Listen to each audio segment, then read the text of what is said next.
11장 44절부터 48절까지 다시 한번 읽겠습니다. 베드로가 이 말을 할 때 성령이 말씀 듣는 모든 사람에게 내려오시니 베드로와 함께 온 할례 받은 신자들이 이방인들에게도 성령 부어주심으로 말미암아 놀라니 이는 방언을 말하며 하나님 높임을 들음이로라. 이에 베드로가 이르되 이 사람들이 우리와 같이 성령을 받았으니 누가 능히 물로 세례 베품을 금하리요 하고 명하여 예수 그리스도의 이름으로 세례를 베풀라 하니 그들이 베드로에게 며칠 더 머물기를 청하니라. 지난주에 이제 고넬료가 그 가족들과 이방인과 동등한 구원, 즉 성령을 받은 것으로 11장을 이제 끝나게 되죠. 그래서 성령이라는 것은 예수 그리스도를 믿게 되는 것인데, 그 진리의 영인데, 그거를 유대인만 받는 것이 아니라 이방인도 받았다는 것에 대해서 유대인들이 충격을 받게 돼요. 그래서 이것에 대해서 베드로가 다시 예루살렘 교회에 11장에 보고를 하게 되고, 그리고 사도행전 15장에 한번 가보세요. 15장에 가보시면 예루살렘에 회의를 합니다. 그러니까 계속해서 이방인에 대해서 회의를 하는 거예요. 이방인의 예수 그리스도를 믿는 것에 대해서 어떻게 받아들여야 되며 이방인들을 우리와 똑같이 할례를 받아야 되는가 라는 것을 규정을 마지막으로 내려요. 그래서 이방인들에게는 할례가 필요 없다 라는 것으로 일단 예루살렘에서 딱 못을 봤거든요. 그래서 이게 성령 세례와 할례가 같이 계속해서 등장을 하게 됩니다. 왜냐하면 세례가 구약에서는 할례거든요. 그래서 할례를 받았다 하는 것이 구약에서 나오는데, 그 세례가 할례에서 비롯되는데, 할례가 어디서 처음이 나오냐면 아브라함이 할례를 받습니다. 그렇죠?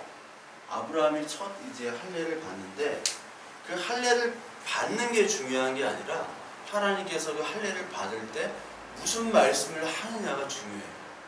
그래서 아브라함 때 그 창세기 17장을 한번 가볼게요. 창세기 17장. 창세기 17장 7절부터 한번 보시면요. 17장 7절. 내가 내 언약을 너와 너 및 내 대대 후손 사이에 세워서 영원한 언약을 삼고 너와 내 후손의 하나님이 되리라. 여기서 가장 중요한 것은 영원한 언약과 내 후손의 하나님이 되죠. 그리고 그 전에는 그 5절부터는 아브라함이고 여러 민족의 아버지가 되고 심히 번성케 하고 내가 내게서 민족들이 나게 하며 왕이 너에게로부터 나오리라. 왕들이. 그러니까 왕도 나오고 민족들이 많이 나오고 많은 후손들이 생기고 번성하고, 그리고 8절에 이 땅 가나안 온 땅을 주어 영원한 기업이 되게 하고, 마지막 중요한 것, 나는 그들의 하나님이 되리라. 이게 중요한 거예요. 나는 너희의 하나님이 되고 이 언약으로 말미암아 내가 너희의 하나님이 될 테니까 너희는 그 기업을 받고 가나안 땅을 받고 번성케 되고 너희 중에 왕들이 나온다. 참 좋은 말씀이잖아요. 그러니까 이 말을 문자적으로 받아들이면, 야, 할례만 받으면은 이제 뭐 잘 먹고 잘 살고 왕이 나오고 막 다 된다, 그런 말인데, 결국은 내가 너희의 하나님이 되고 너희들은 내 자녀가 될 거야가 영원한 언약이에요. 그렇다면 우리가 생각하는 하나님의 자녀와 하나님이 생각하는 하나님의 자녀는 다르겠죠. 우리가 생각하는 하나님의 자녀는 하나님 모든 걸 다 다스리니까 우리에게도 막 세상에서 출세하고 다 잘되고 그런 쪽으로만 우리는 생각하게 되는데, 하나님의 자녀, 즉 하나님만 바라보는 자녀로 만들겠다는 게 할례예요. 그래서 너희가 거듭나야지만 할례를 받는 거고, 할례라는 거는 육신의 표피를 자르는 거잖아요. 육신의 가장 중요한 생명에 있는 생식기의 표피를 자른다는 거는 너한테 생명이 없다는 겁니다. 네가 생명을 가지고 네가 태어나고 네 힘으로 사는 것 같지만 네 힘으로 사는 거 아니야. 내가 은혜를 오늘 주지 않으면 너는 오늘도 죽어. 하는 게 할례예요. 그래서 할례를 태어난 지 며칠 만에 할례를 하죠? 태어난 지 8일 만에 할례를 합니다. 8일 만에. 이 유대인의 숫자 중에 8이라는 것은 어떠한 다시 시작한다는 의미가 있어요. 6일 후에 7일째 안식일을 만드시고 안식하셨잖아요. 안식이 7일째인데 안식 다음에 이제 완전한 창조를 또 이루신다라는 의미로 8이라는 게 다시 창조를 얘기하는 온전한 다시 창조. 그래서 요한복음 3장에 그 니고데모가 예수님께서 다시 태어나야 된다, 거듭나야 된다 얘기하니까 그럼 엄마 뱃속으로 다시 들어가야 됩니까? 하니까 예수님이 야, 넌 어떻게 유대인 선생이라면서 그것도 모르냐라고 예수님 말하셨죠. 그게 뭐냐면 다시 8일로 돌아간다. 8일째. 그러니까 이 할례라는 것은 나는 죽었는데 다시 하나님이 살려주셔야 됩니다 라는 의미가 할례로 8일째 하는 거예요. 8일째. 뭐 옛날에 영화 제8 월요일이라는 것도 있는데 그 8이라는 게 이제 다시 창조라는 의미입니다. 그런 의미에서 8일째 하는 거예요. 그래서 이 할례라는 거는 하나님의 다시 삶, 영원한 언약으로 하나님의 다시 삶을 얘기하는 거고, 이게 히브리 말로는 이제 물이라는 말로 하는데, 이게 육신의 할례가 중요한 게 아니라 진짜 거듭남의 할례를 얘기하는 거죠. 그래서 유대인들은 육신의 할례로만 중요시 여겼는데 신약에 와서는 이게 세례로 바뀌잖아요. 세례. 그래서 이방인들에게는 할례가 할 필요가 없다. 근데 이게 구약에서도 이미 할례가 육신의 할례가 아니라 마음의 할례라는 표현을 계속 하고 있습니다. 그게 예레미야서 4장에 나오는데요. 예레미야 4장을 보시면요. 제가 읽어드리겠습니다. 4장 4절에 보면 유다인과 예루살렘 주민들아, 너희는 스스로 할례를 행하여 너희 마음 가죽을 베고 나 여호와께 속하라. 그리하지 아니하면 너희 악행으로 말미암아 나의 분노가 불같이 일어나 사르리니 그것을 끌 자가 없으리라. 너희 마음에 가죽을 벤다라는 표현이 있어요. 그게 할례의 표현이죠. 그리고 예레미야 9장에도 똑같은 표현이 있습니다. 예레미야 9장에 25절부터 보면은 여호와의 말씀이니라. 보라, 날이 이르면 할례 받은 자와 할례 받지 못한 자를 내가 다 벌하리니 곧 애굽과 유다와 에돔과 암몬 자손과 모압과 및 광야에 살면서 살적을 깎은 자들에게 무릇 모든 민족은 할례를 받지 못하였고 이스라엘은 마음의 할례를 받지 못하였느니라 하셨느니라. 이미 예레미야 구약시대 때 마음의 할례를 받은 자만 구원을 받는다라고 얘기를 한 거예요. 그러니까 하나님의 날, 심판의 날에는 할례를 받은 자나 못 받은 자나 다 하나님 심판하신다고 그랬어요. 육신의 할례를. 그런데 이방인들은 육신의 할례를 못 받았고 그 이스라엘 사람들은 마음의 할례를 못 받았다고 하나님이 평가를 하시는 거예요. 그 유대인들은 육신의 할례는 받았지만 마음의 할례를 못 받았기 때문에 너희들이 할례를 자랑하고 안식일을 자랑하고 율법 지킴을 자랑하는 것도 다 소용이 없고 다 심판의 대상이라는 거죠. 이게 에스겔서 36장에 또 나옵니다. 에스겔서 36장 24절부터 또 보시면 또 새 영을 너희 속에 두고 새 마음을 너희에게 주되 너희 육신에서 굳은 마음을 제거하고 부드러운 마음을 줄 것이며 또 내 영을 너희 속에 두어 너희로 내 율례를 행하게 하리니 너희가 내 규례를 지켜 행할지라. 내가 너희 조상에게 준 땅에서 너희에게 거주하면 내 백성이 되고 나는 너의 하나님이 되리라.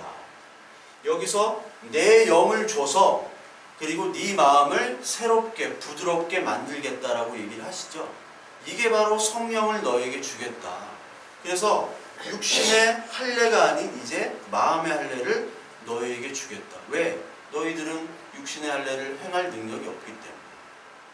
그러면서 28절에 다시 내 백성이 되고 나는 너희의 하나님이 되리라. 아브라함의 언약이 또 나오죠. 그러니까 아브라함의 언약이 계속 나오면서 계시록 22장 가시면 22장 읽어보세요. 나는 너희의 하나님이 될 것이다. 성경 맨 마지막이 또 나는 너희의 하나님이 될 것이다 라고 끝나는 거예요.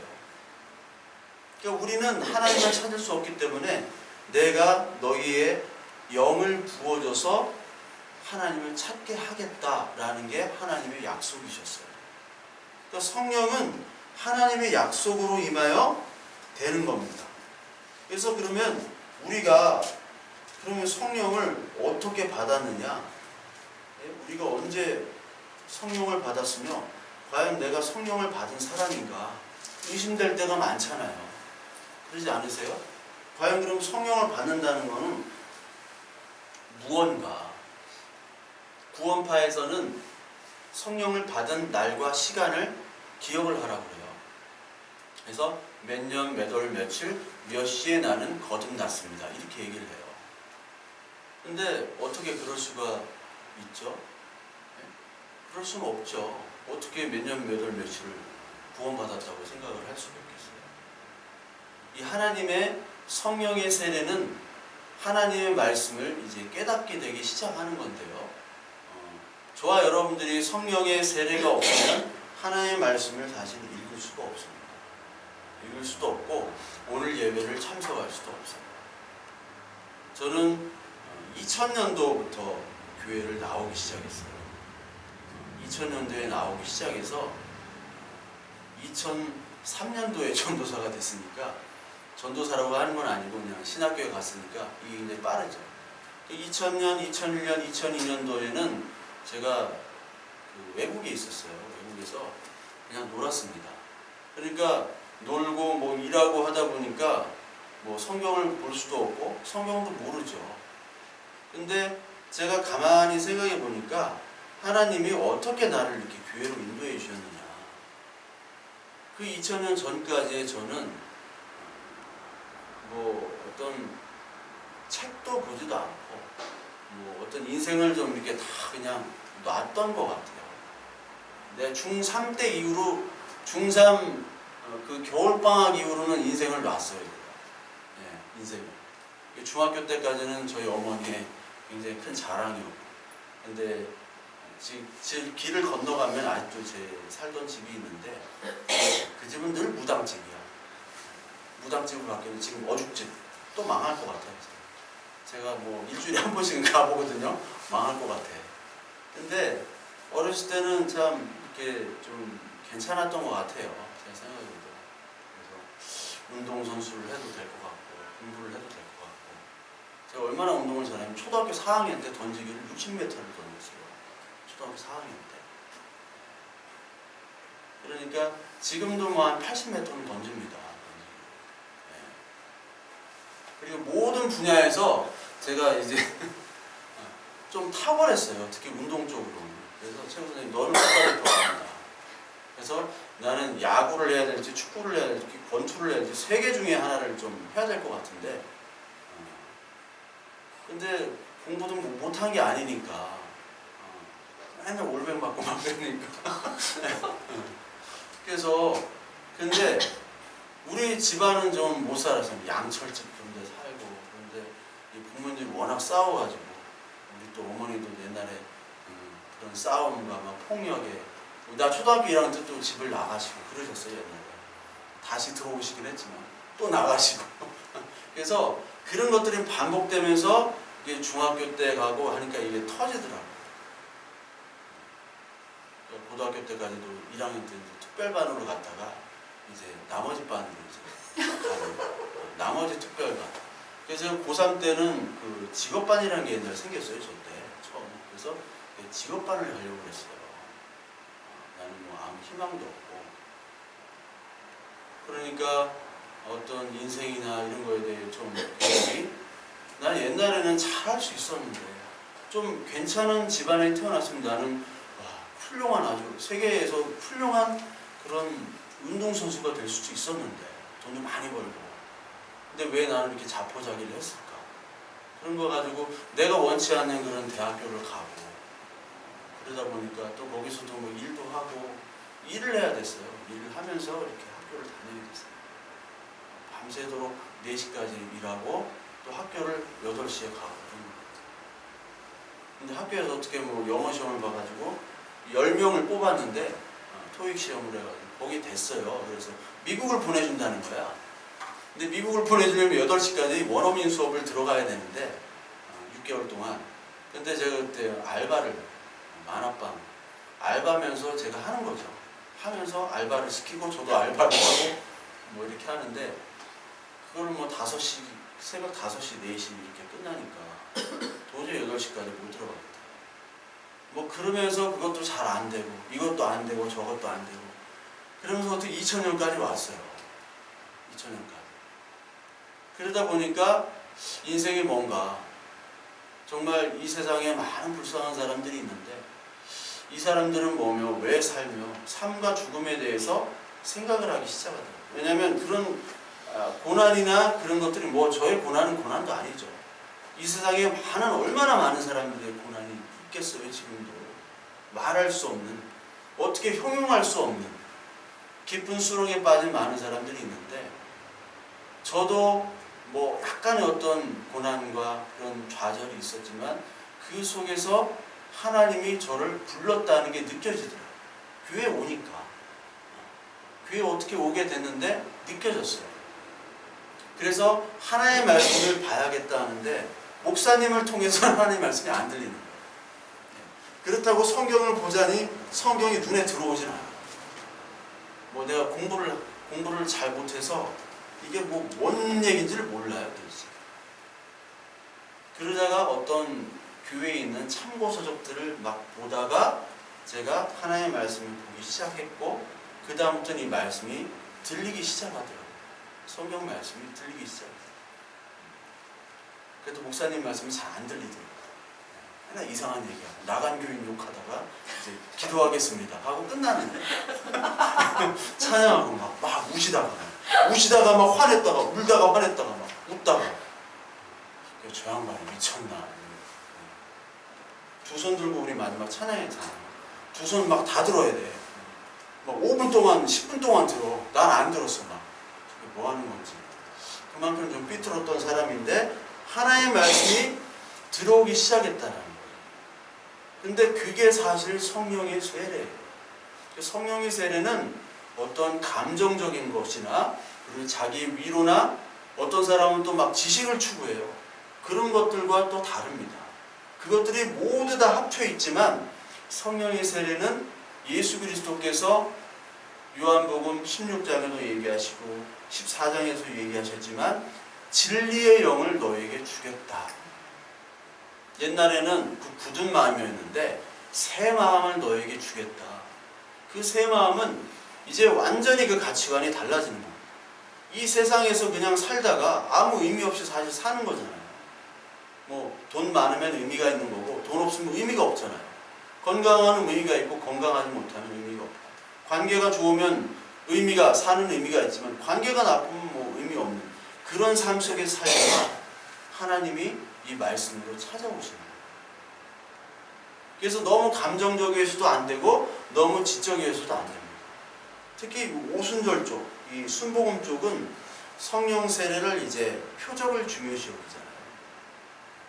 성령의 세례는 성령은 예수 그리스도를 믿는 것과 성령의 세례는 다르다고 그들을 얘기해요. 성령의 세례를 받는다는 것은 반드시 표적이 있어야 되는데 그들의 표적은 방언이죠. 방언입니다. 그래서 걔네들은 이 방언도 두 가지예요. 표적 방언이 있고요. 표적 방언이 있고 은사 방언이 있어요. 은사 방언. 표적 방언이라는 것은 모든 예수 그리스도를 믿는 사람들에게는 두 번째 축복을 얻기 때문에 이 표적으로 방언이 주어진다. 왜 방언이 주어져야 되냐? 인간의 가장 고질적인 병은 이 혀예요. 그들은 혀라고 인정을 하는 거예요. 혀가 마음대로 지가 하고 싶은 대로 욕하기도 했다가 뭐 웃기도 했다가 저주도 했다가 칭찬도 했다가 혀를 다스리지 못한다. 야고보서에서 혀가 나오거든요. 혀가 다스리지 못하기 때문에 하나님께서는 인간을 통제할 수 있는 가장 중요한 은혜로 혀를 통제하게 만드신다라고 그들은 얘기해요. 그래서 혀를 가지고 이제 방언을 하는 거죠. 지난 시간에 얘기했지만 할렐루야를 빨리 하거나 코카콜라를 빨리 하거나 이런 식으로 랄랄랄라 이렇게 하는 게 이제 방언으로 그들은 생각을 해요. 그런데 표적 방언은 다 있어야 된다. 근데 은사 방언은 뭐냐? 이거는 좀 차원이 다른 방언이에요. 이거는 은사, 또 방언도 랄랄랄라 이게 아니라 뭐 이상한 언어를 한다던가 그런 방언들, 그거를 또 통변하고 또 예언을 하고 이렇게 하는 방언들이 바로 은사 방언이에요. 그 은사 방언이 있는 사람은 표적 방언이 있는 사람을 좀 무시하겠죠. 그러니까 순교인 쪽은, 이 오순절 쪽은 방언이나 체험이나 그런 것들을 어떻게 보면 성경의 말씀보다 성령 세례와 성경의 말씀이 얘기하는 성령의 받음보다 더 우위를 놔요. 우에다 놓습니다. 그래서 은사방언 있는 사람들은 계속해서 표적방언 있는 사람한테 야 이제 은사방언 받아야지, 너 계속 표적에만 랄랄라 방언만 할래? 은사방언을 해야지. 맨날 이런 걸 해요. 근데 이런 것도 하나님이 주셔야 되는데 이들은 인위적으로 자꾸 뭔가 하려고 한다. 감정적으로 어떤 체험을 너무 중요시 여긴다. 체험도 되게 중요하지만 이쪽에 너무 쏠려있어요. 그리고 어떤 부류의 사람들은 이 영지주의의 영향을 받아가지고 또 지식적인 깨달음만을 중요시 여기는 분들이 있어요. 지식적인 깨달음. 그게 성령을 받았다, 성령의 세례를 입었다, 하나님과 하나가 됐다 라고 얘기해요. 그래서 신과의 합일, 신과의 이 합일이라는 게 그 영지주의나 모든 어떤 종교에서, 신비적 종교에서의 어떤 그 단어인데, 제가 옛날에 교제했던 좀 분들도 좀 이런 부류가 있었던 것 같아요. 그러니까 전에 이제 자살했던 그런 목사님이 계신데, 그분의 초창기 설교는 굉장히 개혁주의적인 좀 설교였어요. 성경을, 이 개혁주의라는 것은 보수적인 신학인데, 저도 물론 개혁주의에서 시작을 했고, 성경을 전체를 예수 그리스도의 중심으로 보는 겁니다. 보수적인 그 개혁주의 신학은. 근데 이분이 이제 미국에서 계시다 한국에 오셔서 창세기가 처음에 이제 히브리 말로 베레시트 바라라고 하거든요. 태초가 베레시트고 바라가 창조하다. 베레시트 바라 해가지고 이 베레시트라는 히브리 말을 이제 막 풀어서 설명하시기도 하고, 그런 헬라어나 히브리 말을 지난 시간에 얘기했던 파자라고 하는 거예요. 파자. 그래서 히브리 말은 여러분 22개의 자음으로 되어 있습니다. 나중에 모음이 생겼는데 22개의 자음.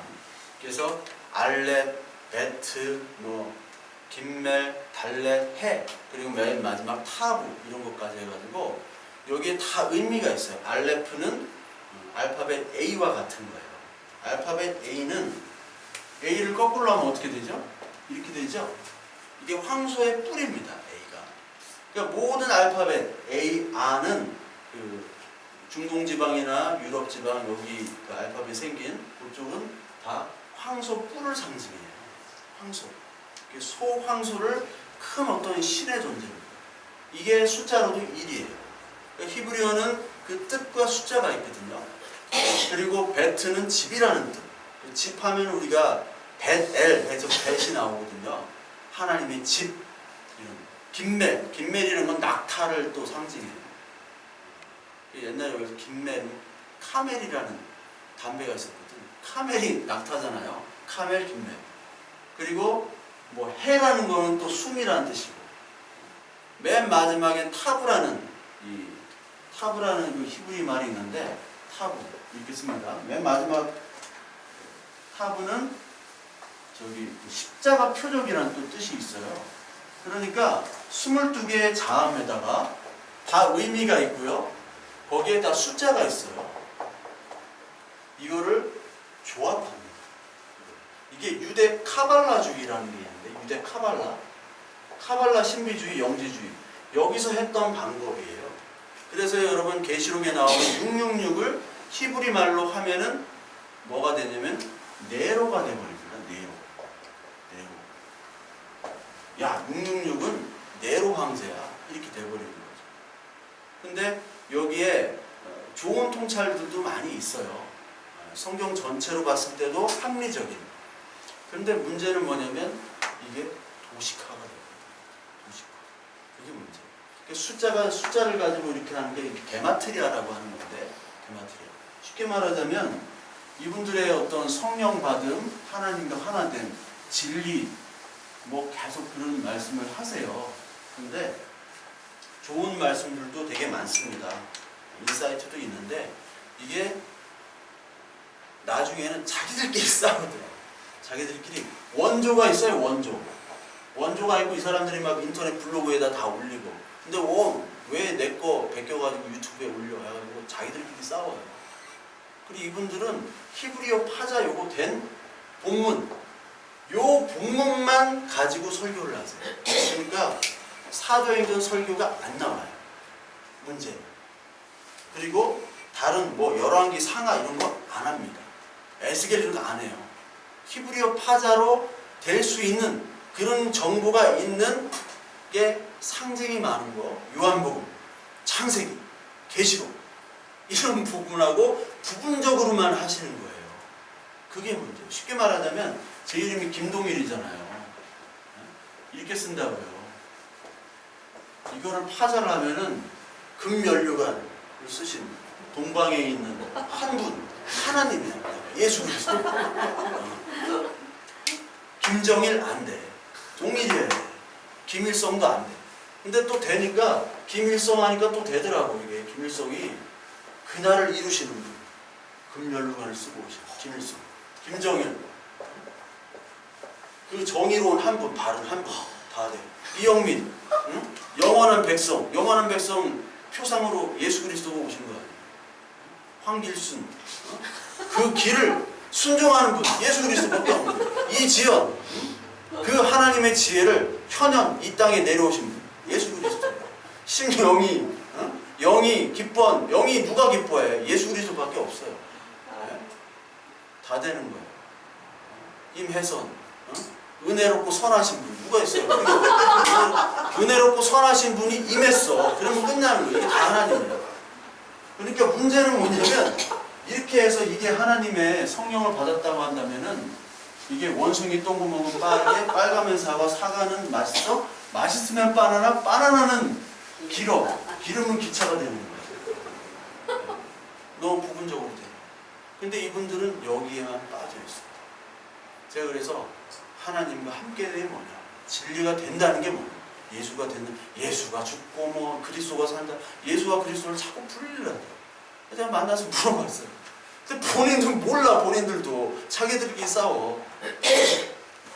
이 지식만을 가지고 여기에 틀을 가지고 거기서만 맞춰요. 근데 그의 특징은 사랑과 은혜와 그거보다도 자기들끼리 토론하다가 맨날 싸우더라고요. 그건 성령의 은혜와는 다른 거예요. 자꾸 그것만 얘기하세요. 성경을 전체적으로 얘기해야 되는데 그걸 안 하시고 부분적으로만 얘기하시는 거예요. 그분들이 좋은 어떤 인사이트 있는 예수 그리스도에 대한 것도 많이 얘기를 하세요. 근데 또 블로그에도 막 다 나오는데 지들끼리 원조라고 막 싸우고 막 그래요. 그 모습이 더 화무좋지 않다. 그러니까 어떤 사람은 성령을 받았다, 말씀을 깨달았다는 걸 이런 쪽으로만, 지식적으로만, 사실 지식도 아니고 간단한 거야. 사실 간단한 거예요. 그걸로만 한다는 것도 상당히 문제가 있습니다. 유대 영지주의 영향을 받아서. 일단 성령 세례라는 거는 내가 정말 성령을 받았는지 안 받았는지 그거를 하나님의 말씀으로 살펴봐야 되는 거예요. 그렇겠죠? 하나님의 말씀으로. 예수님이 하신 말씀을 봐야 되겠죠. 예수님이 뭐라고 얘기하셨느냐? 성령은 아까도 얘기했지 진리의 영이라고 했어요. 요한복음 한번 보실까요? 요한복음 14장 한번 보세요. 요한복음 14장. 요한복음 14장 보시면 14장 17절, 16절, 16절부터 17절 같이 읽겠습니다. 16절부터 요한복음 14장 16절부터 17절. 내가 아버지께 구하겠으니 그가 또 다른 보혜사를 너에게 주사 영원토록 너희와 함께 있게 하리니. 보혜사, 그 성령을 얘기하시는 거죠. 그는 진리의 영이라.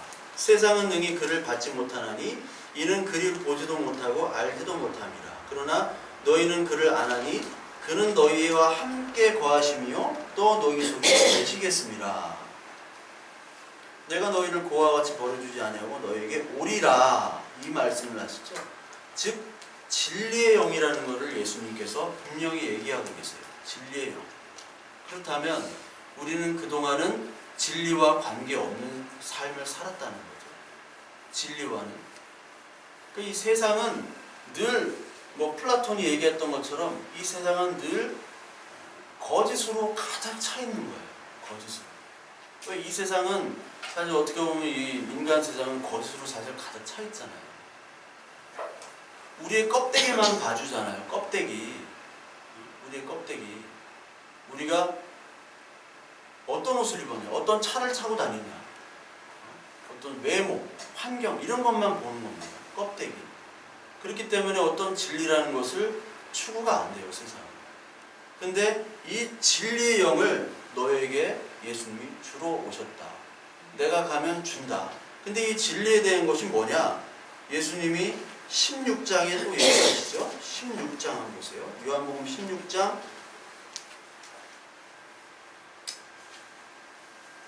8절. 8절. 보혜사가 너에게 오시지 아니할 것이요 가면 내가 그를 너에게 보내리니. 보혜사를 보낸다고 하시죠. 예수님이. 그래서 16장 8절에 보면 그가 와서 죄에 대하여 의에 대하여 심판에 대하여 세상을 책망하시리라 라고 얘기하세요.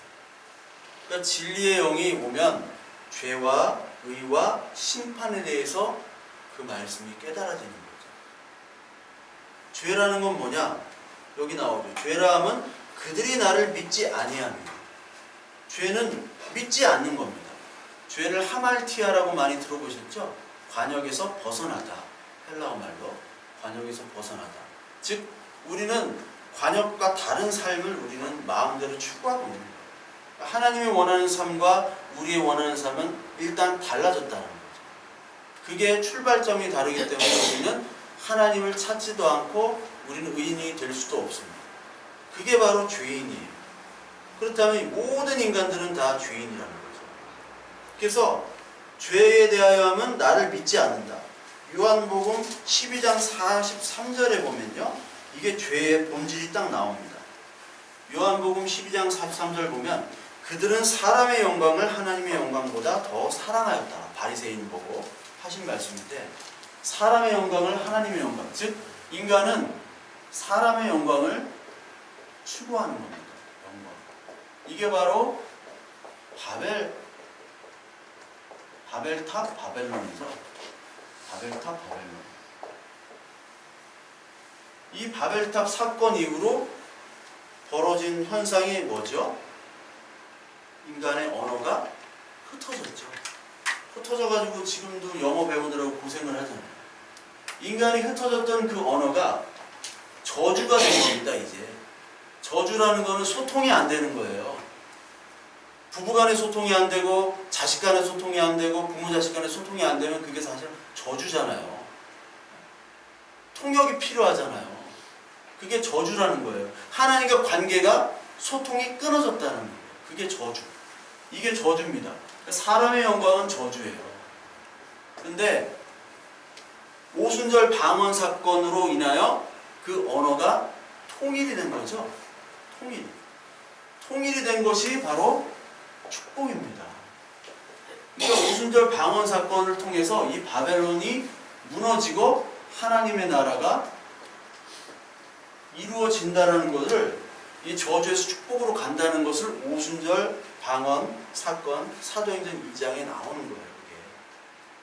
그러니까 우리의 이 죄는 뭐냐면 사람의 영광을 더 추구하는 거죠.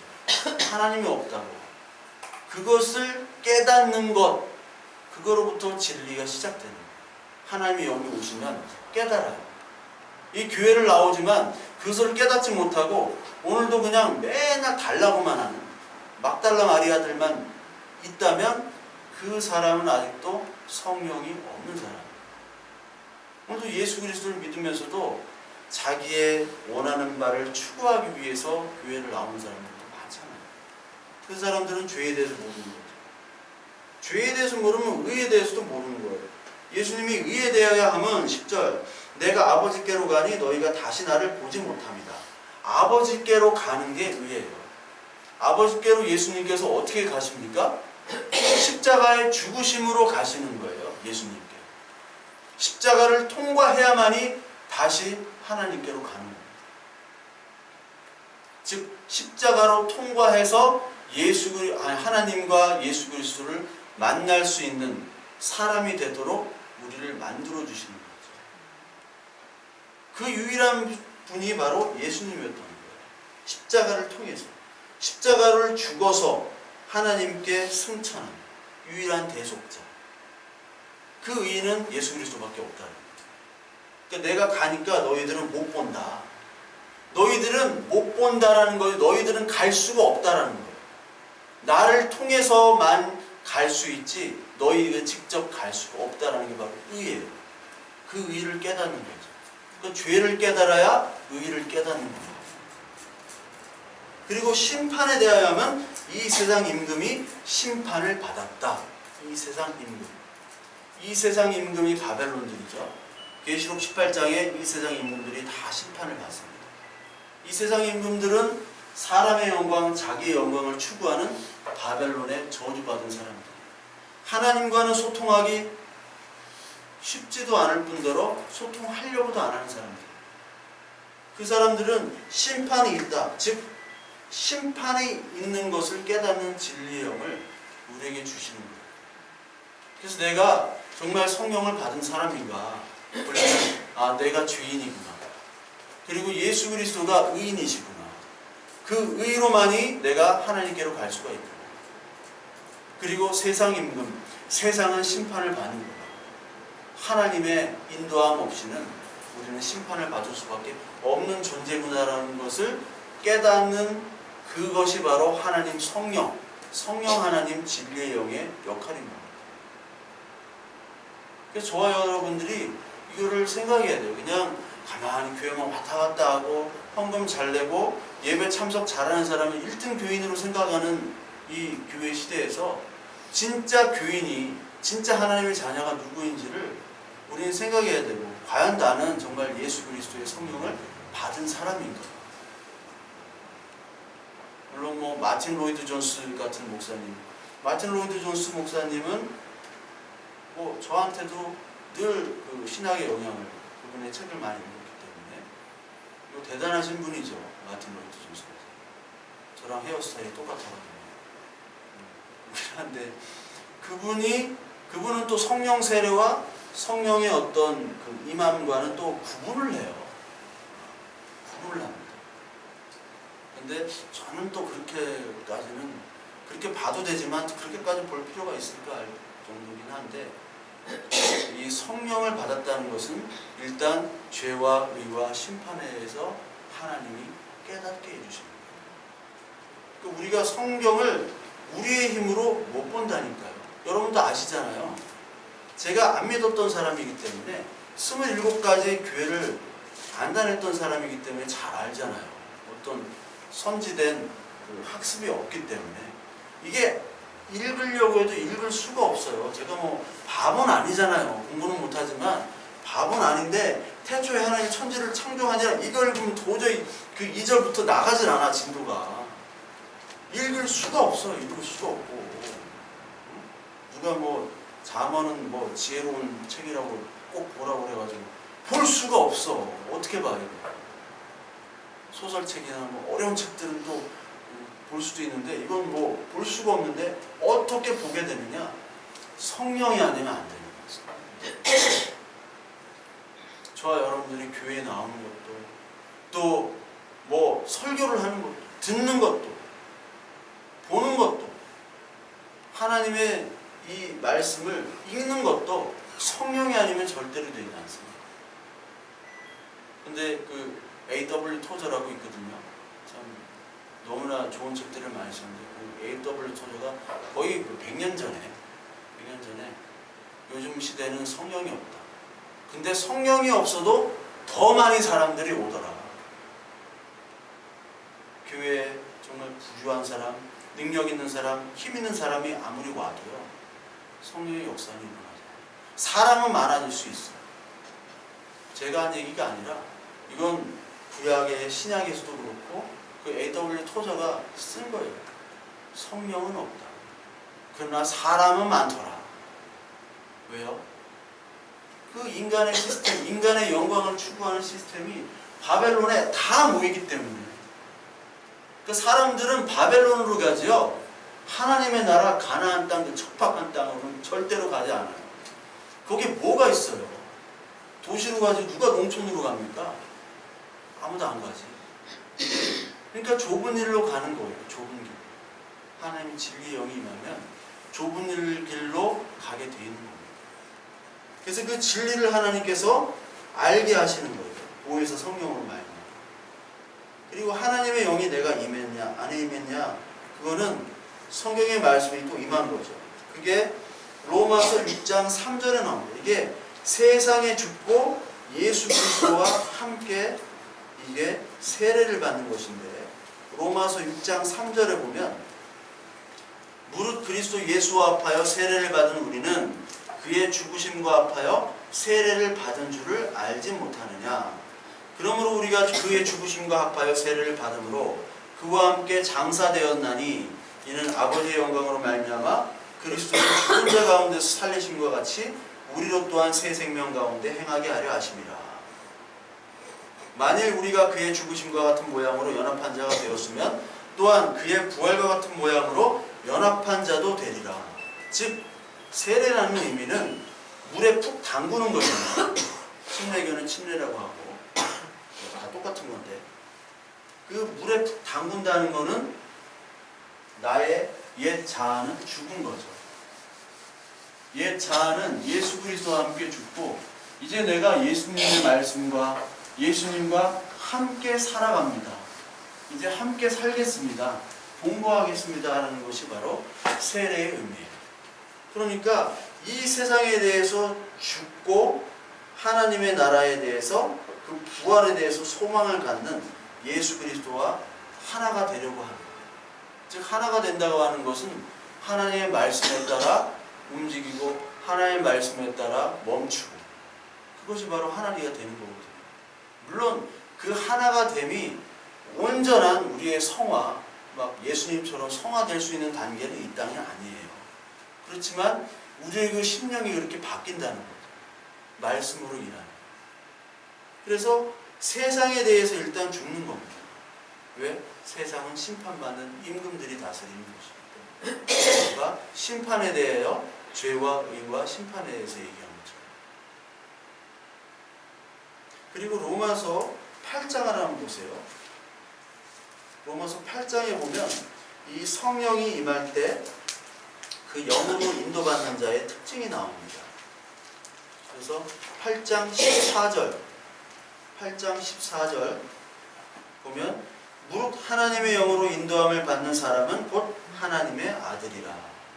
너희는 다시 무서워서 종의 영을 받지 아니하고 양자의 영을 받았으므로 우리가 아빠 아버지라고 부르짖느니라. 성령이 친히 우리의 영과 더불어 우리가 하나님의 자녀인 것을 증언하시나니 자녀이면 또한 상속자 곧 하나님의 상속자여 그리스도와 함께한 상속자니 우리가 그와 함께 영광을 받기 위하여 고난도 함께 받아야 할 것이니라. 우리가 예수 그리스도의 영 성령이 임했다는 것은 곧 우리가 이제 하나님이라는 존재, 옛날에 하나님의 존재를 몰랐는데 그 존재를 아빠로 모신다는 거예요. 아빠. 아빠라는 건 뭡니까? 뭐 나쁜 아빠도 많지만 아빠의 본질은 나를 창조하시고 나의 모든 것들을 주시는 거예요. 자기의 것들. 그리고 내가 모든 것들을 아빠에게 요구할 수 있는 거예요. 그렇죠? 상속을 요구할 수 있는 거예요. 상속이 있으신 분은 계속 요구하셔야 돼요. 아버지에게. 그 상속도 없고 나 같은 경우 좀 환경도 그렇게 안 좋은 건 아니었는데 뭐 관계들이 다 안 좋다 보니까 제가 나쁜 마음만 먹었으면 어렸을 때 벌써 저기 요셉이나 바울과 같은 그런 빵의 동문이 될 수도 있었어요. 근데 어떻게 빵은 좋은 게 아니기 때문에 되게 절제를 했는데, 이 하나님의 양자의 영을 받으면 이제 하나님이 우리의 아빠구나. 그때부터는 이제 기도를 할 수 있는 거예요. 우리가 기도를 못했어요. 예수님께서 이제는 나의 그 진리의 영이 오면, 하나님의 영이 오면 이제부터 너희는 기도할 수 있어요. 예전에는 어떤 기도만 했습니까? 율법의 기도만 했어요. 종교의 기도만 했어요. 종교의 기도는 누구나 합니다. 그거는 나 잘 되고 자식 잘 되고 평안하고 또 좋은 일 해가면서 평안하게 살다가 죽게 해주세요. 이 기도는 누구나 하는 거예요. 근데 하나님 아버지를 알는 거죠. 이 말씀을 통해서 하나님이 계시구나. 근데 하나님이 내가 모든 것을 요구할 수 있는 그 아빠구나라는 것을 아는 것과 모르는 것은 천지차입니다. 그래서 우리는 늘 하나님 앞에 기도로 나갈 수 있는 거예요. 기도를. 아파도 기도하는 거예요. 저도 아프니까 기도하더라고요. 아프니까 기도해. 허리 기도 안 했거든. 기도한단 말이에요. 저도 얹어놓고. 이게 바보 같은 게 아니에요. 기도하는 거예요. 하나님. 낫게 해주셔요. 기도해도 되고요. 안 낫게 해주셔도 하나님 뭐 아프지 않게 잘, 뭐 아파도 잘 감당할 수 있도록 해주세요. 어떤 기도라도 다 할 수 있는 거예요. 그게 얼마나 좋은 거예요. 기도할 수 있는데 왜 걱정하십니까? 그 고려연단 있잖아요.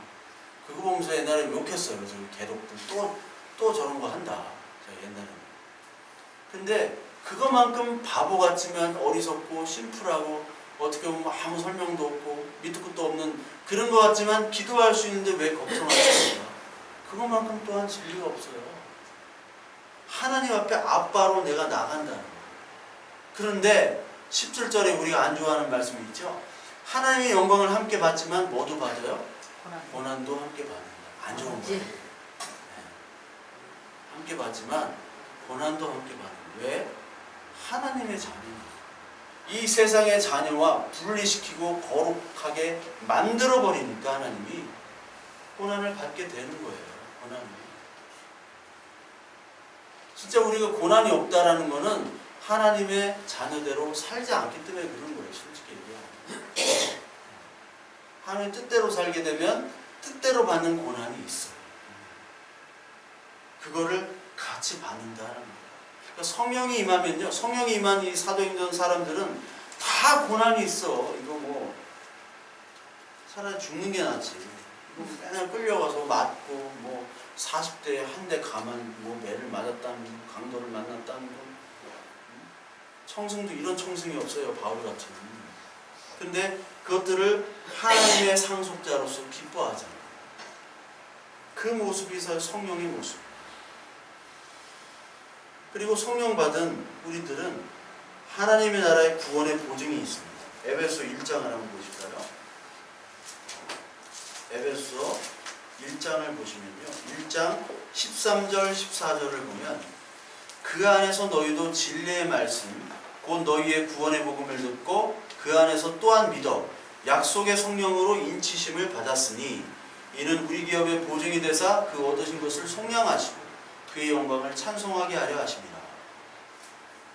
구원의 복음을 듣고 진리의 말씀을 듣고 우리가 믿게 되는 거죠. 그 믿게 되는 게 성령의 역사입니다. 그리고 기업, 구원의 보증, 하나님의 보증이 되는 하나님 나라예요. 하나님의 나라, 하나님의 나라, 이 땅에서도 하나님의 나라가 이루어지지만 온전하게 되는 그 하나님의 나라로 내가 간다라는 것을 고백할 수 있도록 성령께서 나를 만들어 주시는 거예요. 구원의 보증자. 보증 쓰잖아요. 보증. 사인을 하고. 그 보증자로 예수님이 우리에게 오신 거예요. 너는 구원받은 자야. 그 구원이라는 것은 우리가 지금 다 결핍되어 있는 상태예요. 건강도 결핍, 그리고 삶도 결핍, 관계도 결핍. 껍데기로만 평가하는 가운데 사람들의 속은 다 지금 결핍되어 있는 상태입니다. 그 결핍의 최종 모습은 죽음으로 나타납니다. 근데 왜 결핍이 되어 있냐? 이 세상 이데올로기나 이 세상 철학이나 과학들은 뭐 과학이 아직 발전 안 됐다, 뭐 심리가 뭐 안 좋다, 과학이 더 발전되면 200살, 300살까지 산다, 이런 얘기를 하지만 성경은 뭐예요? 하나님의 말씀. 하나님은 죄 때문에 너희들이 결핍되어 있다는 거예요. 그 죄로부터의 구원을 성령께서 우리에게 알게 해주신다는 거예요. 죄. 인간의 문제는 죄였구나. 인간의 모든 문제는 바로 죄였구나. 근데 죄가 사라지게 되는 거구나. 그거를 성령이 알게 해주시는 겁니다. 그걸 구원으로 인도해 주시는 거예요. 근데 그걸 어떻게 인도해 주시냐? 그냥 선물로 성령을 주시는 거예요. 우리의 힘으로 되는 게 아니라, 우리가 애써서 되는 것이 아니라 하나님의 선물로 되는 거예요. 왜 그러면 우리를 성령으로 선물을 주시느냐? 모르죠. 몰라요. 이거를 막 누구는 막 설명하려고 하는 게 이단이에요. 이게. 하나님은 뭐 자꾸 설명을 해요. 도식화하고 공식화 만들어가지고 또 그거를 설명을 해요. 자신이 율법주의를 막 까면서 자신의 율법 도식을 또 하나 만드는 사람들이 많이 있어요. 설명 못해요. 이거. 설명할 수 있는 게 아니에요. 왜? 왜라는 게 없어요. 하나님은. 저와 여러분들이 뭐 아무런 조건이 없는데 그냥 우리를 택해 주신 그 은혜에 감사할 수밖에 없는 겁니다. 그게 바로 성령의 은혜예요. 그리고 성령이 임하게 되면 이게 다시 거듭나는 모습이 나오는데, 거듭나. 이게 중생이라는 게 있습니다. 중생 거듭나. 다시 산다는 거죠. 이거를 뭐 세례와, 성령 세례와 같이 볼 수 있어요. 장로교 쪽에서는 같이 봅니다. 근데 이 순복음이나 오순절 쪽에서는 같이 안 봐요. 근데 같이 보는 게 좋은 것 같아요. 이건 뭐 신학적인 견해도 있고 여러 가지 차이가 있는데, 거듭났다라는 게 바로 우리가 성령 세례를 입으면 아까 세상에 죽고 아버지를 부르고 하나님 나라의 보증이 되고, 이 모든 것들이 사실 다시 나는 거거든요. 사람이 다시 거듭나는 거예요. 그래서 다시 거듭난다는 게 그 재출산, 재창조라는 말로 그 성경의 중생을 쓰였습니다. 그래서 헬라어로는 아나게난, 팔린게네시아, 게네시아가 이제 제네시스예요. 제네시스를 이제 게네시아가 이제 영어로 제네시스가 된 건데, 다시 출산하고 다시 창조가 됐다라는 표현이 바로 중생이에요. 그러니까 성령의 세례를 받으면 사실 중생이 되는 겁니다. 물론 성령의 충만과 성령의 충만은 조금 다르죠. 그러나 성령의 세례를 받은 사람은 중생 거듭나고 어디까지 가야 되느냐? 성령의 열매. 이게 갈라디아서 5장 22절부터 23절까지 나오는 거죠. 그러니까 성령의 세례를 받은 사람은, 어떤 사람은 막 성령의 세례를 받았다고 하는데 그 사람이 한 행동이나 모든 것들이 어떤 이 세상의 윤리 도덕적으로도 좀 안 맞고, 그리고 좀 어긋나는 것들이 너무나 많다면 이 사람은 성령의 세례를 받은 사람이에요. 성령의 열매는 우리의 되게 인격적인 부분들입니다. 사랑과 온유와 평안과 희락과 그 모든 모습들이 오래 참음과 온유와 절제와 이런 것들을 9가지를 얘기했잖아요. 바울이. 그런 상태로 우리가 사실은 온전하진 않지만 좀 버리고 절제하고 더 사랑하고 더 기뻐하고 감사하고, 그런 모습이 분명히 성령은 나타나도록 하게 되어 있어요. 근데 어떤 사람은 막 지적으로만 추구하는 사람들은 영지주의까지 자기의 어떤 이런 막 비밀스러운 지식을 알아야지 성령이 임했다라고 그것만 얘기하지 여기는 강조를 안 해요. 그리고 어떤 분은 신비한 체험만을 강조해요. 그 어떤 분은 인격적인 것만 얘기하고 하나님을 알고 죄와 의와 심판에 대해서 얘기를 안 해요. 이게 다 같이 이루어져야 되는데 그게 성령의 역사인데 자기 것만 자꾸 얘기를 해요. 자기 것. 그러니까 다시 거듭남이라는 것은 그 로마서 12장 2절에도 나오지만 이 세대를 본받지 않는 겁니다. 이 세대를 본받지 않고 마음을 새롭게 한다. 여기도 또 마음을 새롭게 한다는 게 나오죠. 이 세대를 본받지 않고 오직 마음을 새롭게 함으로 변화를 받아 하나님의 선하시고 기뻐하시고 온전하신 뜻이 무엇인지 분별하도록 하라. 분별의 영으로 하나님께서 주시고 그것을 거듭남으로 하나님이 만드시는 거죠. 그리고 새 사람의 입으라는 표현이 또 에베소 4장에 나오는데요. 에베소 4장에 보시면 똑같이 새 사람을 입으라는 걸로 이 중생이 나옵니다. 그래서 하나님을 따라 의와 진리의 거룩함으로 지으심을 받은 새 사람을 입으라. 의, 진리, 거룩함, 이게 다 구원 성령의 은혜고 성령이 임하심의 모습이고 말씀의 깨달음이고 다시 거듭남의 모습입니다.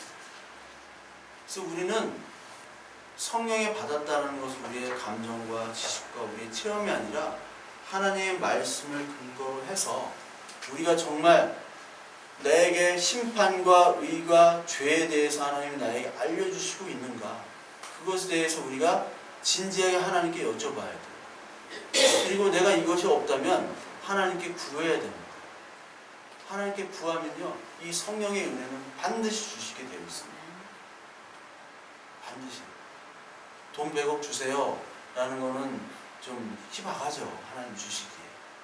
돈 100억 있으면 우리 각자 몇 명이에요 이게. 돈 1000억 되는 거잖아요.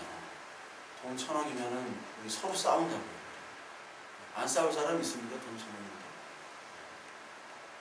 저부터 접는다고 했잖아요. 영미 형들이랑 얘기했잖아요. 10억만 있으면 접는다고.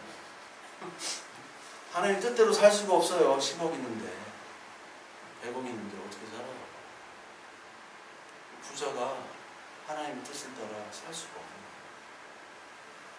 거예요. 하나님의 성령의 은혜를 좀 주세요. 내가 아무리 말씀을 보고 믿으려고 하고 싶어도 이 성령이 주시는 이 구원의 은혜와 기쁨과 감사와 내가 죄인을 깨닫고 의인이 됨을 감사하고 기뻐한 그 구원의 감격이 없습니다. 주세요 하면 주세요. 근데 이거를 구하지 않고 다른 것들을 구하다 보니까 이 사단이 나는 거죠. 그래서 성령이 받은 자들은 영생을 소망하고 하나님의 형상을 회복하게 될 수밖에 없는 겁니다. 그래서 여러분 디도서 3장 3절에 보면 전엔 어리석은 자요 순종치 않은 자였으나 하나님의 자비하심과 하나님께서 사랑하심으로 우리의 행위와 관계없이 하나님의 긍휼하심으로 우리에게 성령을 부어주셨다, 이런 표현이 있어요. 그래서 의롭다 하시고 영생의 소망을 상속하게 되었다는 말이 디도서 3장에 나와 있어요. 그러니까 우리의 힘으로 성령을 받은 것이 아니죠. 여러분 그 민수기 21장에 그 가장 유명한 사건이 불뱀 사건이죠. 불뱀. 이게 민수기 21장의 사건입니다. 민수기 21장. 그러면서 이 민수기 21장 사건을 요한복음 3장 그 디모데가 아니라 그 니고데모랑 대화할 때 요한복음 3장 14절에서도 인용을 하세요. 불뱀이 물어가지고 이스라엘 백성이 다 죽게 생겼죠. 그때 예수님이 야, 구리뱀을 만들어라. 지금도 그 모세가 느보산에서 죽었거든요. 느보산에 가면 그 구리뱀으로 만든 그 형상물이 있어요. 모세를 상징하는. 그 느보산에서 죽었을 때 그 모세가 이 광야에서 이스라엘 백성들을 하나님이 불뱀을 보내가지고 물렸는데, 하나님은 얄궂게도 어떻게 이 불뱀을 다시 만들어서 그 불뱀 만든 그 구리뱀 형상을 보면은 너희들이 산다라고 얘기했어요. 근데 불뱀에 물렸을 때 치료제가 없잖아요. 우리가 아무것도 할 수가 있는 게 없습니다. 지금 우리의 상태가 바로 불뱀에 물려있는 상태예요. 죽음만 기다리는 상태가 바로 인간의 상태라는 거예요. 그런데 하나님은 불뱀을 봐라. 보는 건 어렵지 않잖아요. 근데 사람들은 어떻게 생각합니까? 그거 본다고 나서? 그거 본다고 이 독에서 해독이 돼? 어차피 죽을 건데. 그게 인간의 모습이고 이 세상의 모습이라는 거예요. 내가 아무것도 할 수가 없는데 이 세상은 그것도 하지 말라는 거예요. 내가 아무것도 할 수 없기 때문에 내가 시킨 대로 해. 하나님이 시킨 대로 해. 근데 네가 이해가 안 될 거야. 그게 바로 민수기의 모습인데 본 사람만 산 거예요. 이 성경의 말씀이 들리지가 않아요. 이거 본다고 뭐 돈이 나와요. 뭐가 먹고 사는 문제랑 다르잖아요. 근데 이 말씀을 봐. 그러면 하나님 모든 걸 주셔. 본 사람만, 안 본 사람이 아니라 본 사람만 사실 지금 살고 있는 거예요. 이 세상에 다 생명 가지고 살고 있는 것 같지만 교회에서도 보는 사람이 있고 안 보는 사람이 있어요.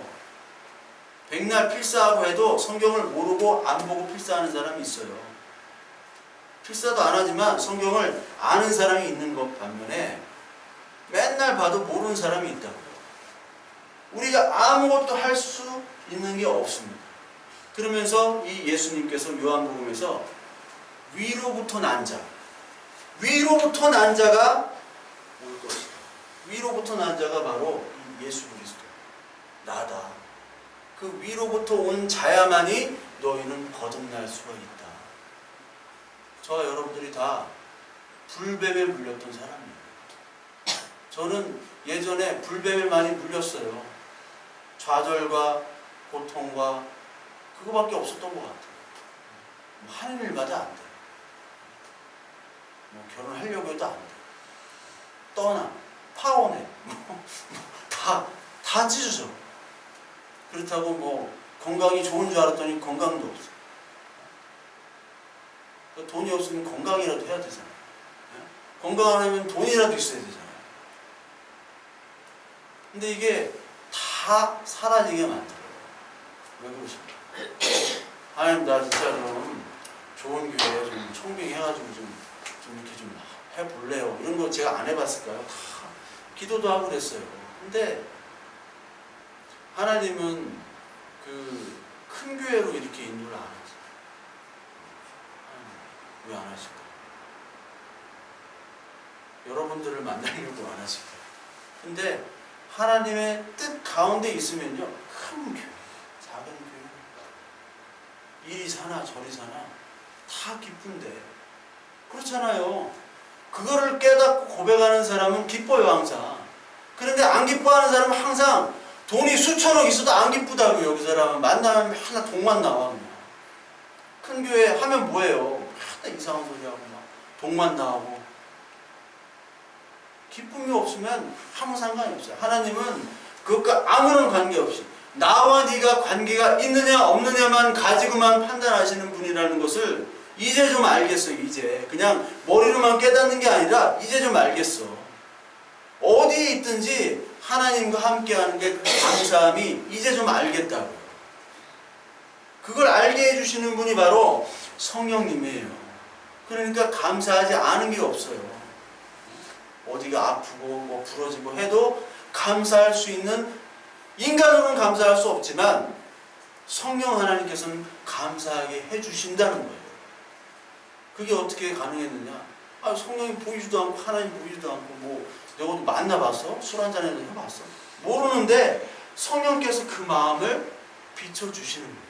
갖게 해주는 거예요. 그건 성령님이에요. 성령 하나님. 말씀을 볼 때 말씀을 깨닫게 해주시고, 그러므로 말미암아 내가 더 가져야지, 내가 저놈보다 더 잘해야지, 저놈 밟고 올라서야지 하는 마음이 아니라 온유와 감사와 기쁨과 오래 참음으로 바뀌어지는 이 마음까지 갖게 해주시는 그 성령의 역사. 그래서 어떤 때 이놈은 진짜 뭐라고 한마디 해줬으면 좋겠는데, 알지도 못하면 맨날 까치고 좀 있다고 자랑하고 해주고 싶은데 그 영혼이 또 얘는 정말 또 하나님을 찾으려고 하는 그런 마음도 있으면 또 마음이 약해져요. 옛날 같아서 원펀치 쓰리강냉이로 하는데 그냥 쳐줬어야 되는데 그런 마음이 내 마음이 아니라 하나님의 성령의 열매. 근데 이 마음이 없으면 지식 자랑만 하는 거예요. 저도 막 그냥 막 헬라어, 히브리어 다 외워가지고 막 영어 해가지고 막 이렇게 외워봐. 그럼 여러분 나오겠어요? 저 새끼 왜 저러지? 갑자기 왜 저러지? 그러지. 그런데 그것만 좋아하는 사람들은 또 오겠지. 근데 제가 보니까 거기엔 열매가 없어요. 열매가 없어요. 저도 옛날에 그랬잖아요. 목사님이, 김동일 목사님 맨날 영어만 하더라. 소유 시간에. 훅가시 잡으려고 한 거예요. 훅가시 잡으려고. 훅가시 잡으려고 영어로 보면 영어로 찬양하고 그랬어 막. 근데 저쪽 동네에서 영어로 찬양하고 해도 막 되더라고 이게. 분들이 막 외국에서 공부하는 분들 많아. 근데 저쪽 동네 가니까 뭔가 이게 안 맞아. 훅가시 잡으려고 그러는 게 훅가시 잡으려고. 그것도 다 내려놓고, 성령의 은혜는 그걸 다 내려놓게 하는 거예요.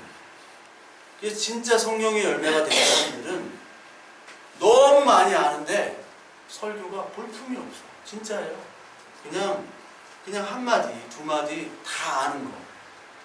근데 그 속에서 성령의 은혜와 성령의 힘이 나오는 거예요. 그거를 성도들도 알고 자기도 알고 하나님도 아세요. 근데 안 된 자들, 쪽 덜 된 자들, 빨간 띠 때 이제 도장 깬다고 이제 나가는 거예요. 제가 빨간 띠 때 제가 힘도 있고 뭐 다 되잖아요. 근데 하얀 띠에서 뭐 하얀 띠 되고 바로 그냥 올려주더라고. 노란 띠 막 파란 띠 다 오고 빨간 띠 그냥 달았어요. 3달 만에. 잘한다. 1단이랑 붙이더라고 막. 근데 막 한 대 맞았어요. 막. 발차기가 다르잖아요. 3달 안에랑 뭐 몇 년 안에랑. 만약에 열받아가지고 주먹까지 써가지고 실신했어. 그러니까 이런 애들은 빨간 띠가 자기 최고인 줄 알고 막 그때 설치는 거야. 이런 애들한테는 한 8단짜리 만나야 돼. 아우창 날아가고 해야지 이제 알게 되는 거예요. 거기서 겸손하게. 하나님 우리를 계속해서 이렇게 겸손하게 해주시는데 그게 세상에서 볼 때는 고난이고 아픔이에요. 그게 아픔이라고요. 실제적으로 우리가 아프다고요. 인간적으로. 그렇지만 하나님은 위로의 하나님. 우리 예배 끝나시고 고린도후서 13장 고린도후서 1장 한번 읽어보세요. 진짜. 아픔을 계속 얘기합니다. 바울은 나 죽겠다 지금 막 미치겠다 하는데 하나님 미치겠는데 위로를 주신다. 수술할 때 마취하잖아요. 마취 직접 막 칼로 해봐요. 지난주에 나도 사랑니 빼려다가 그 선생님이 뽑다가 하나도 미동도 없어. 10분간 이렇게 벤치로만 하다가 미동도 없어가지고 포기해서 큰 병원 가십시오 했는데 일단 마취로 놨잖아요. 마취로 놓으니까 이게 좀 덜 아프지. 하나님은 위로의 마취를 사실 주시는 거예요. 아프지 않게. 우리가 아플 때 많고 힘들 때 많고 그렇지만 이 성령의 은혜로 말미암은 이 말씀의 은혜와 기쁨은 그 마취제를 뛰어넘는 거예요. 저와 여러분들이 정말 기쁨이 없고 하나님의 은혜, 죄와 의와 심판에 대해서 성령님 말씀하시는 뭔지를 모른다면 하나님께 오늘 저와 여러분들이 구하고 하나님 성령의 은혜를 말씀으로 허락해 주세요. 그래서 어떠한 상황과 환경 속에서도 하나님 나에게 은혜와 기쁨을 주세요 라고 저와 여러분들 기도하시는 저와 여러분들을 바랍니다. 한 주간에 여러분들을 위해서 더욱더 기도를 해야겠다. 그리고 저를 위해서도 그리고 내가 만나는 모든 이웃을 위해서도 기도하고 그들에게 복음을 전해야겠다라고 이 설교를 준비하고 이렇게 말씀을 보면서 그 생각이 더 이렇게 났습니다. 내가 더 기도하지 못하고 우리 집사님들 어떤 이들은 아프시고 힘드시고 그런 것들을 내가 그냥 알지만 너무 무심했구나. 하나님께 더욱더 기도해야겠다. 나의 연약함을 놓고도 하나님께 기도하지 못했구나. 늘 내가 어떠한 뭐 지식적인 것만 이렇게 추구하려고 했던 그런 죄도 제가 하나님께 고백을 하고 하나님 더 인격적인 그런 모습들로 하나님의 성령의 열매를 맺는 그런 모습으로 내가 더 우리 성도님들과 함께 지어지는 성전으로 가도록 하겠습니다. 라고 이번 주도 더 기도하는 저와 여러분들 됐으면 합니다.